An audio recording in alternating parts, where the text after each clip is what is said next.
Hello there, I'm Joseph Provine. I support NIC and AI transport at Meta.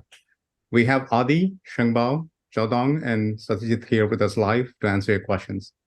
Please submit your questions in the Q&A chat session. So let's just get right into it. Adi, the first question is for you. Could use of fabric links that are faster than GPU links also help with fat flow collision side effects in the spine? For example, 800 gig or 1600 gig fabric link speed with 400 gig GPU NIC speed. Yeah, thanks, Joseph. Yes, I think that's generally a good idea. We have actually an upcoming variant of deployment that supports 16 200 gig NICs injecting bandwidth, and that traffic is being routed on only 8 400 gig TOR uplinks. We see that it helps avoid hash collisions with ECMP more often than if we had equal uplink and equal downlink bandwidth. This may be hard to replicate in the future generations though. As the network speed increases to 800 gig and 1.6 tera, this strategy assumes that the NIC injection bandwidth is moving slower than the link speed offered by commodity switches. That is not an observation that we are predicting. Essentially, that the NIC injection bandwidth is moving in parallel or at the same rate as the bandwidth that commodity switches offer. Thanks, Adi. Shengbao, the next question is for you. How do you enrich data at scale? How do you make enrichment entity aware of latest topology at all the time?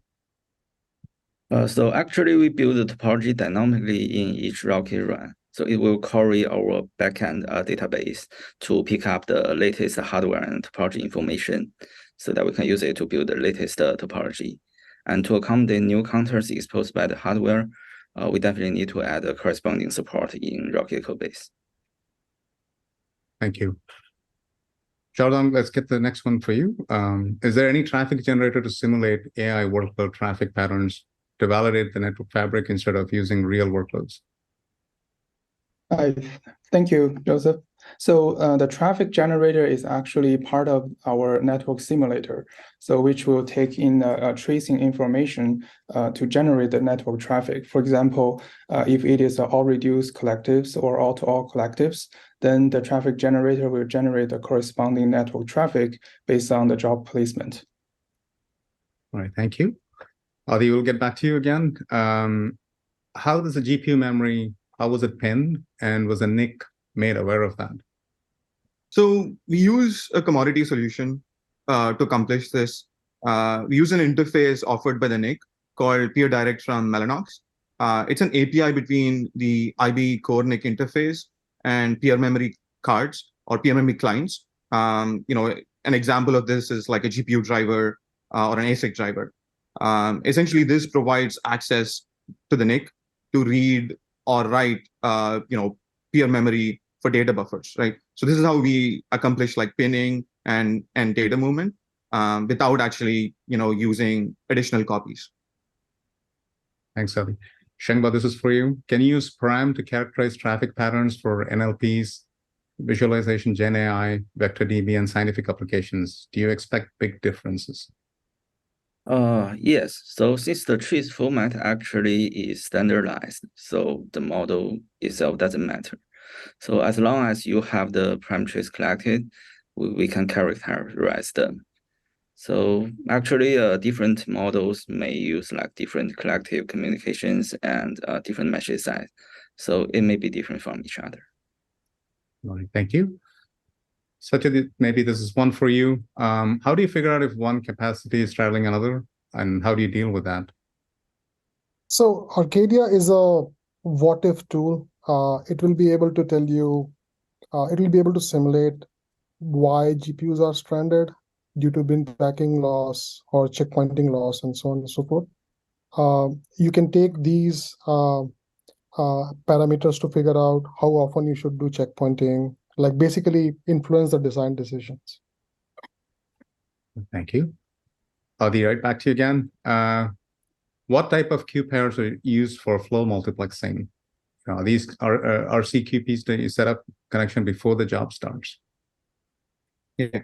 So these are RCQ pairs, and all RCQ pairs are created before a training job starts based on a number of flows given like traffic pattern needs and the flow multiplexing factor that we decide that is appropriate for that job. As we talked about, AI training is a repetitive process. So once the QPs are created and injected with bandwidth and a training iteration is complete, hashing is determined at that point, right? And as the training goes on iteration over iteration, the same hashing applies for all of the training process, however long that takes, hours or days, right? So yeah, RCQ pairs, created right before the job starts. Thank you. Shengbao, this is for you. What are the trade-offs in instrumenting all this telemetry and observability to runtime performance? So for Rocket, actually there is no performance impact because it's running a separate service. And for the trace-based benchmarks like Prime and Chakra, we only need to collect traces from a few iterations, and usually 3 to 5. And within each iteration, the performance degradation is pretty small. So instrumenting this will not have a big impact on your job performance. Thanks. Satyajeet, this is for you. Is Arcadia open sourced? The general direction for Arcadia is definitely to open source it to the community. A step in this direction was to internally support Chakra as the input execution trace. By open sourcing, we will definitely benefit because our results are reproducible by external collaborators. So yes, definitely in future we will pursue that path, but right now it's not. Thanks. Zhaodong, this is probably for you. What type of system is needed to run Arcadia for 12K GPUs in the most detailed mode? The most detailed mode is the packet mode, which will be very slow to run and hard to parallelize. It usually takes a whole day to simulate 1 day, but all the simulation can be done on a single machine with a single CPU because it's a single-threaded event-based simulation.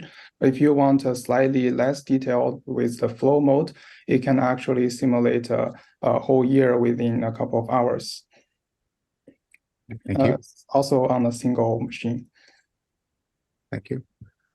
So Adi, this is for you. You talked about Meta using deep buffer switches in Spine. Why did Meta need deep buffer switches in general for AI deployments?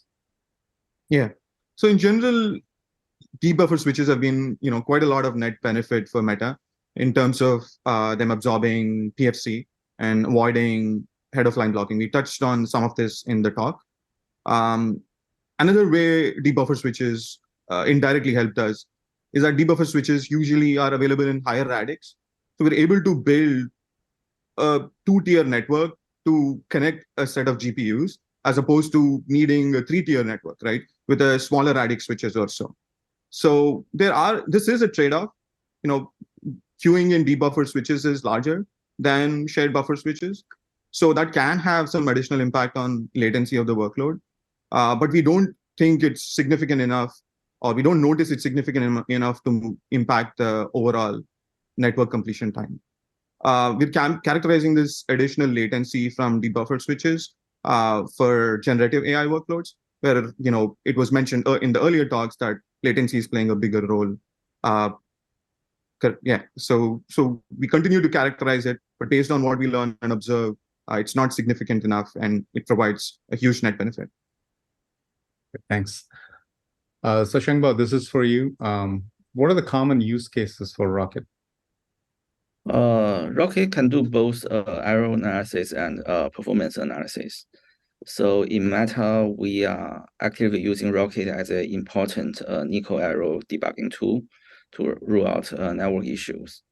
And also we take advantage of Rocket to understand the severity of RDMA conjunction errors, as well as their impact on the job performance. All right, thank you. Satyajeet, this is probably, or rather it's for Satyajeet or Zhaodong. How accurate is the Arcadia simulator? Any validation results from production data? We have internally validated the simulator, and the results are very promising. Especially for the network simulator, it can actually very correctly reproduce the production latency and has been used for guiding our traffic engineering development for the AI network, which we have just introduced. We plan to share it when they are available, and also share our strategy of what to validate. All right. Adi, this is probably for you. Is ECMP done based on QPIDs? Is this a custom feature of the switch to inspect IB header parameters? Yeah.